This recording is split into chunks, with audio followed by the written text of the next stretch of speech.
Hi there, today as you can see I'm joining a collaboration with lots of other great channels. We're each creating our own take on the popular Barbie Cutie reveal dolls. Instead of dressing Barbie though, we're making an outfit for the Petite Blythe doll. I jumped in with a simple sketch of my design and my pattern pieces.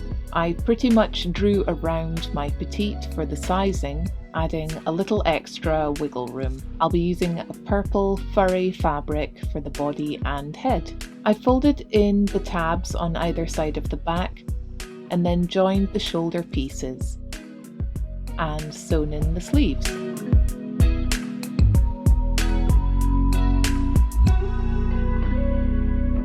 Now I'm sewing all around the outline of the body, joining the front and back.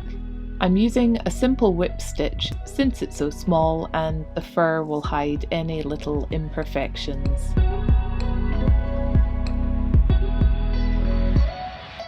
Now I can turn the arms and legs right side out.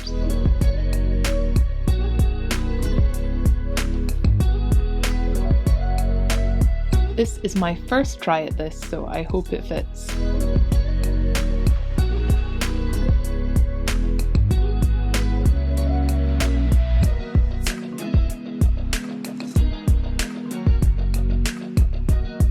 Her tiny noodle arms are difficult to feel through the sleeves, but it does fit, and there's room to lift her arms too. Brilliant! The back sits closed nicely without any need for a fastening. That's good. Yeah, I'm really pleased with that. Okay, on to the head then.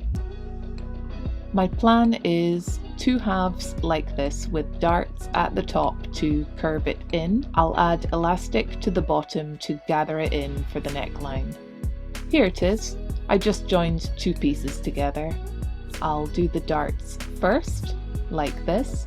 Now I'll sew up the side and then gather the top to close it. There we go. It fits nicely over her head. It might be a smidge short, but I'll get some elastic and sew it in. Alright, I used some pink scalloped elastic and it fits. It's easy to get on and off, and her hair can tuck in the back too. Now she just needs a face and ears. I've used pink felt to add contrast to the ears and sewn the front bits together to give it shape. Now I'll add little felt shapes for the face. Here's my daughter Evie with the reveal. Ta-da! I added painted highlights to the eyes and nose to match the original Barbie version, and I stitched on a little smiling mouth. On the back I've sewn a little pom-pom for her tail, and she's finished. How cute is she? She's like a little mascot character. Let me know what you guys think of this quick outfit. Have you got one of the Cutie reveal Barbies? What's your favourite? Please check out all the fun channels that are joining me in this collaboration. Marna at Dolls Rescued is hosting, and we are joined by Starch and Stitches, J-Dolls UK, Octopudding, Winsley's World, DoriesDollies, and Serenata. I'll have all their links in the description below, and we'll be checking out their videos too. Thanks so much for watching, and I'll see you next time. Bye!